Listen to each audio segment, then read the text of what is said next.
Google Trips is shutting down. What you need to know and do.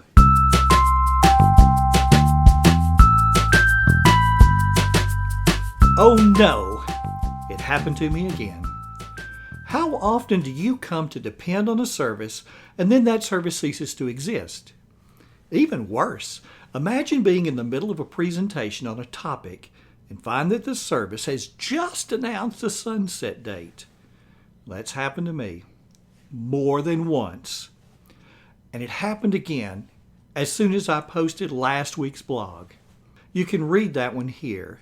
It's at bit.ly/FrankBuck111. That's bit.ly/FrankBuck111, all in lowercase.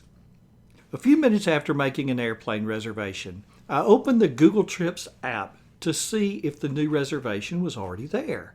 And it was. Great. But something else filled the screen. Here's what it said. We're saying goodbye to Google Trips on August 5th, 2019. Many of your favorite features will live on in other Google products. On Tuesday, my blog post appears and heralds the virtues of Google Trips. It encourages others to use Google Trips also. On Wednesday, I find Google Trips is sunsetting in less than 2 months. So what do we do now? Well, the answer turned out to be easy. And it's called Google Travel. I opened a browser and went to google.com/travel. Everything that had been in the Google Trips app was there. Upcoming trips, including the one for which I just booked the airline reservations, was there. Past trips were there. In fact, the new arrangement was even better. Before, trips only displayed on the mobile app. Now I can access and update trips from any computer with internet access by merely logging into my Google account. If you're listening to the podcast on Anchor, iTunes, or another service, come over to the blog post. You're going to see diagrams that support what I'm talking about.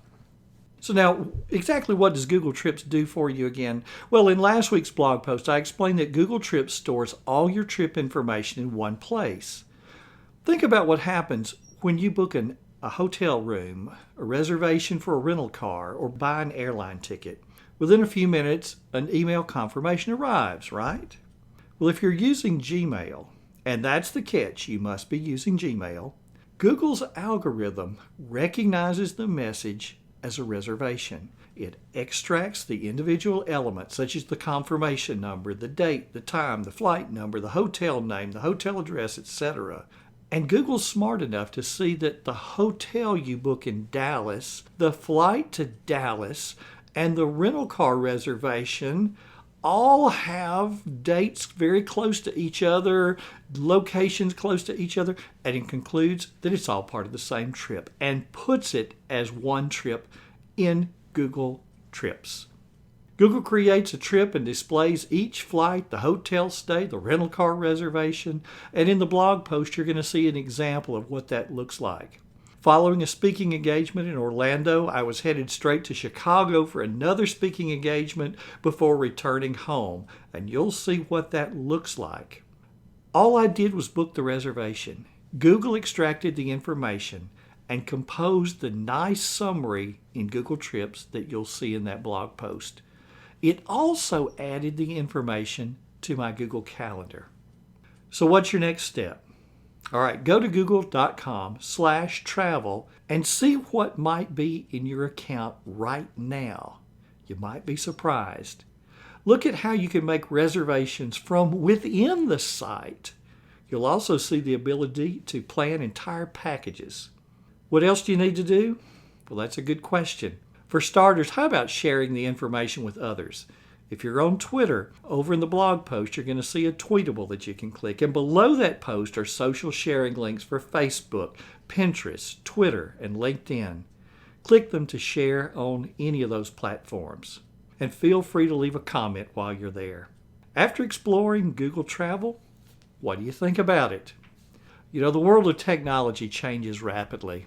Good things are replaced by better things. And this article shows you just one more example. How do you stay on top of the changes? Well, read the right resources and listen to the right things. My hope is that you number this blog and this podcast among them. This has been Frank Buck. Thanks for listening. Now go and have the time of your life.